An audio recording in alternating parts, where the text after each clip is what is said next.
আমি আর বিয়ে করতে পারবো না। আরে বেটা, এটা বিয়ে নাকি? একটু বিয়ে বিয়ে খেলা, ধরা পড়লে দিব ঠেলা। চুপ কর তো। চুপ করবি কি? এই পর্যন্ত 18 বার ধাওয়া খেলাম। সত্যি একদম করে গেছে। আমার কাছে লেখা আছে 25 বার। আরে তাতে কি হয়েছে? দৌড়দৌড়ি করলে এই স্বাস্থ্যটি তো ভালো থাকে। তাছাড়া তাছাড়া যৌতুকের নামে আমরা তো কম টাকা কামাই করিনি। আর একটু ক্যাপিটালটা বেড়ে গেলে আমরা তিনজন তো বিগ বিজনেসম্যান হয়ে যাব। এর মধ্যে আমি নাই। আয় বেটা, শোন, আমরা তিনজন আলাদা আলাদা চাকরির কম তো চেষ্টা করিনি, চাকরি হয়েছে। কন্যা দায়গ্রস্ত পিতারা কন্যাকে নিয়ে একটু সমস্যা থাকে, আস্তে আস্তে একটু সুযোগ গ্রহণ করছি, তাতে সমস্যা থাকে। শোন, পৃথিবীতে যারা বড় হয়েছে তারা সবাই বুদ্ধি, সেই বুদ্ধি থেকে একটু বুদ্ধি চুরি করে নিজেরা বড় হয়েছে, তাহলে ক্ষতিটা কি? ঠিক সোনার ফান পাখি, আমাদের ময়না পাখি। শোনো, আর 3-4টা প্রস্তাব মাইনা না, মাইনা না। 4টা? হ্যাঁ ঠিক আছে, এর বেশি না। রাজি? মানছে। এখান থেকে কাইটটা পড়ো, নতুন কোনো ধান্দা ধরো, একদিন তোর ঘুরে যাবে এই জীবনের মোড়। বুদ্ধি চোর, বুদ্ধি চোর, বুদ্ধি চোর।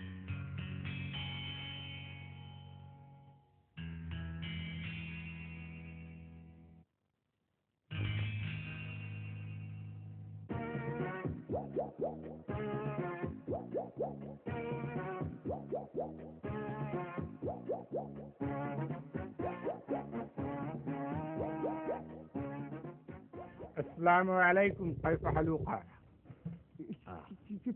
কি করেন? ওয়ালাইকুম আসসালাম। আপনারা কারা?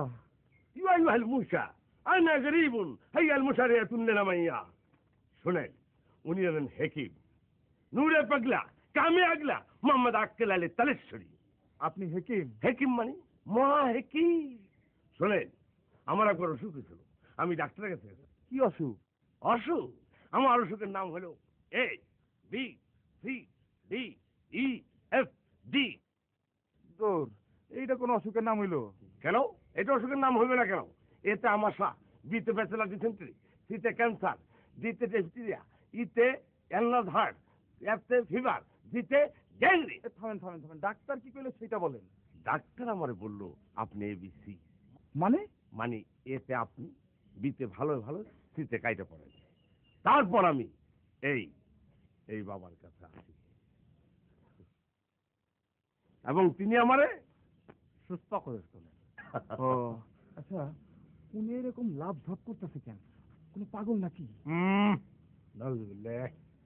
না না, উনি আসলে আমেরিকা থেকে এসেছেন, ও অনেক বড় লোকের সন্তান। ও, উনি দেশে ইন্ডাস্ট্রি করতে চান, সেই জন্য ফাঁকা জায়গা দেখলেই উনি মাপ চোখ শুরু করে দেন এবং উনি ইন্ডাস্ট্রি দিয়ে গ্রামেই বিয়ে করে থেকে দিতে চান। আচ্ছা, আপনার কাছে কোনো ভালো পাত্রী হবে? ভালো মেয়ে। বসেন বসেন, আমি একটু চা নাস্তার ব্যবস্থা করি। জি বসেন। আচ্ছা হুজুর, বিসমিল্লাহ, চল মাথা আদার এটা টান দে। যে কিছু বললেন? জি না, হুজুর বললেন আপনি খুব ভালো।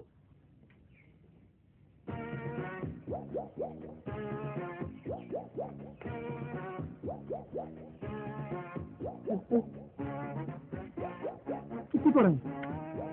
শ্বশুর আব্বা চেহারা দেখলে বোঝা যায় তার কন্যা কত সুন্দর হবে। সময় শুধু সুন্দর হলে চলবে না, বুদ্ধিও থাকতে হবে। যে আমার মেয়েটিও বুদ্ধিমতী। আহা, শুধু মেয়ে বুদ্ধিমতী হলে কাজ হবে না, মেয়ের বাবার বুদ্ধি থাকতে হবে। মানে বিয়েতে হইচই করে টাকা পয়সা খরচ করা জামাইয়ের পক্ষ থেকে জামাই রাজি।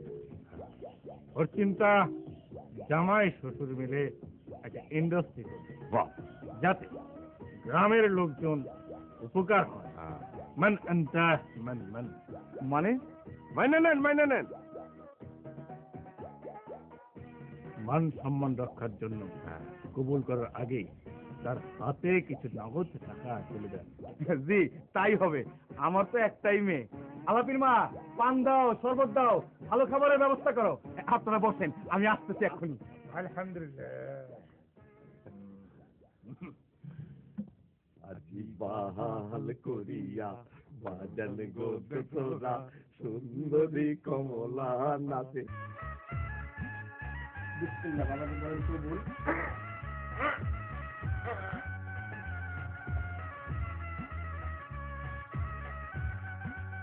বুঝতে পেরেছি, বাথরুম পেয়েছে।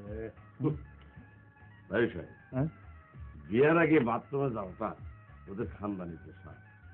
এর আগে 7-7টা বিয়ের আসরে ওই একই উঠিলায় 7-7বার বিয়ার আসর থেকে এই উসিলায় আমি ঠিক বুঝতে পারলাম না। তবে কি এর আগেও জামাই বাবাজি 7বার বিয়া? হুজুর ব্যাখ্যা দেন। নাউজুবিল্লাহ। 7 বিয়ের আসন নয়, 7 পুরুষ ধরে এরকমই হয়ে এসছে। ও যাও বাবা, বাথরুমে যাও। যাও। ওরা খানদান, শিক্ষিত পরিবার, এক কথার মানুষ। ওই যে আপনি বলেছিলেন ইন্ডাস্ট্রি করার জন্য আপনি কিছু খরচাপাতি দেবেন, আপনি দেননি জন্য জমাই বাবাজির মন খারাপ। আর মন খারাপ থেকেই পেট খারাপ। আর পেট খারাপ থেকে বাথরুম। না না, ওইটা রেডি আছে। এই যে টাকাটা ধরেন। আলহামদুলিল্লাহ।